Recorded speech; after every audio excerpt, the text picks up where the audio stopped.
Star Trek has inspired legions of dedicated enthusiasts, but can this famed sci-fi series also help you navigate workplace dilemmas? It does for our next guest, WSJ contributor and author of Work Smarter with Social Media, Alexandra Samuel. Welcome, Alex. In Star Trek: The Next Generation, you say you learned a valuable lesson from an episode featuring Captain Picard. Here is a conversation in which he realizes reliving a painful part of his life, avoiding getting into a fight, changed the trajectory of his life, and not for the better. Here it is. The Jean-Luc Picard you wanted to be, the one who did not fight the Nausicaan, had quite a different career from the one you remember. That Picard never had a brush with death, never came face to face with his own mortality, never realized how fragile life is or how important each moment must be. So his life never came into focus. He drifted through much of his career with no plan or agenda. Whoa, a chilling little realization there. What was the lesson you took away from that? I have to admit that I rewatched this episode at a kind of painful moment in my own business career when I had poured a tiny bucket of money into a software project that didn't work out and found myself still paying every month the, fees for the debt that we had incurred. And it was so awful, right? And I know now lots of small businesses go through that experience, but every time I had to pay down this debt, I just felt like a total idiot. Like, why had I invested in this project? Tons of self-recrimination. And then one night I rewatched that episode of Star Trek, which is really one of my favorites. It's called Tapestry, and it's so insightful about the way the mistakes we make really become part of who we are. And, while running a, 8-person web agency is perhaps not quite as demanding as being the captain of an interstellar starship, I still related to the idea that, the mistakes we make become part of who we are. And just like Captain Picard would never have become a captain without having gotten in this nasty bar fight with a really ugly alien. Perhaps I was going to do better in my own business by virtue of having made this really difficult mistake and then learn from it. It is a great lesson indeed. And you say you also learned about the value of all those social networks when they were springing up in the mid-2000s. You were an early proponent. We have the episode with the alien, played by Famke Janssen, speaking with Captain Picard. Are all captains' lives so solitary, or just yours? Don't. What? Don't do this. This you do with men. I'm afraid my premature emergence from stasis has left me a little vulnerable to the desires I sense from men. Yeah, that's an amazing episode. I had totally forgotten until recently that it was Famke Janssen before she became all super famous X-Men. As this character who basically molds herself to the desires of whatever man she first spends time with after coming out of an egg, which, of course, all of us women spend time in eggs until we're exposed to the desire of men. It's a kind of it's a pretty transparent metaphor for the way that women, contort themselves to please the men in their lives. But what I found really interesting about it was something I saw, long before the invention of social media.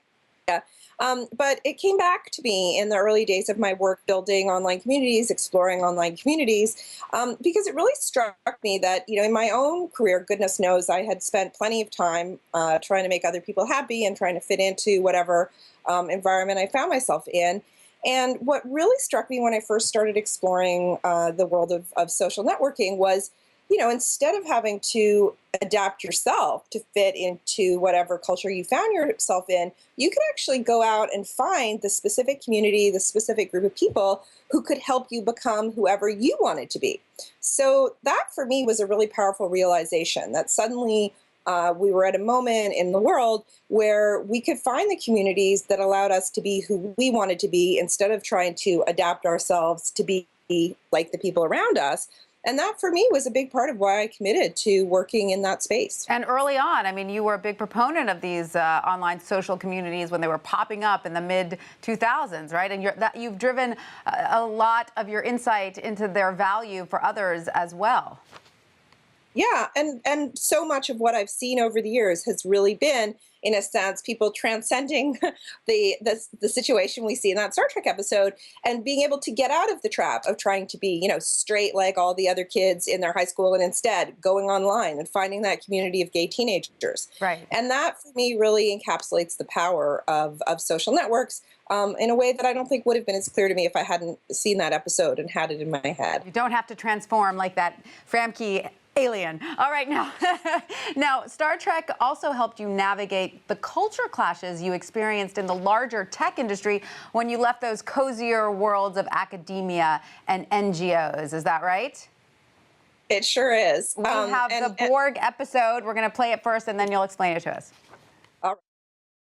I have nothing to say to you, and I will resist you with my last ounce of strength. Strength is irrelevant. Resistance is futile.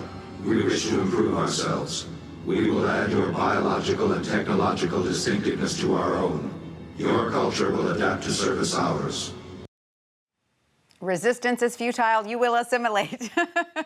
Yes, I'm afraid that's actually my ringtone at the moment, so it sounds all too familiar. So what did you learn from an episode where Borg was captured and then let back into his Borg community? Yeah. Well, I mean, as you gather from that clip, the Borg, I swear the Borg are the scariest of all Star Trek villains because it's a species that, while it's notionally made up of individual bodies, they all function as one collective intelligence. And so there's this fantastic episode where the crew of the Enterprise find a Borg who has been abandoned essentially and is all by himself, which, if you are part of a collective intelligence, is it's like how I feel on a day where I can't get on Facebook. It's very stressful. And so they adopt him and turn him into an individual, and then decide they're going to load him up with a computer virus so that he can take down his mothership. But by then they've kind of gotten attached to him. It's like when you adopt a puppy, then it's really hard to turn the puppy into a weapon and send him back to the kennel. So instead they decide that the best thing they can really do is just let him, in his individuality, go back to this extremely unindividualized culture and see what the impact of having an individual is. Their idea is that maybe that's the most subversive thing they can possibly do. Right. He himself becomes the virus. He is the virus. Exactly. Totally. Yeah. Love it. I love it. And looking ahead, Alex, do you think the technology dilemmas that will continue to pop up can be solved by Star Trek episodes? Well, thank goodness we're going to get a new series soon, because I only have 700 and some odd solutions at my disposal from the episodes to date.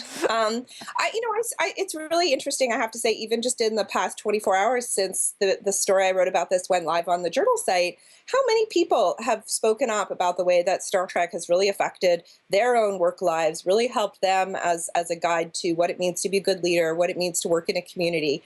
And, I'm also delighted to hear from many people who, like me, are introducing their kids to Star Trek. So absolutely, I think it has the potential to be a beacon for all of us for a long time. And we'll all be watching. Thank you so much, Alexandra Samuel, for that. Thank you.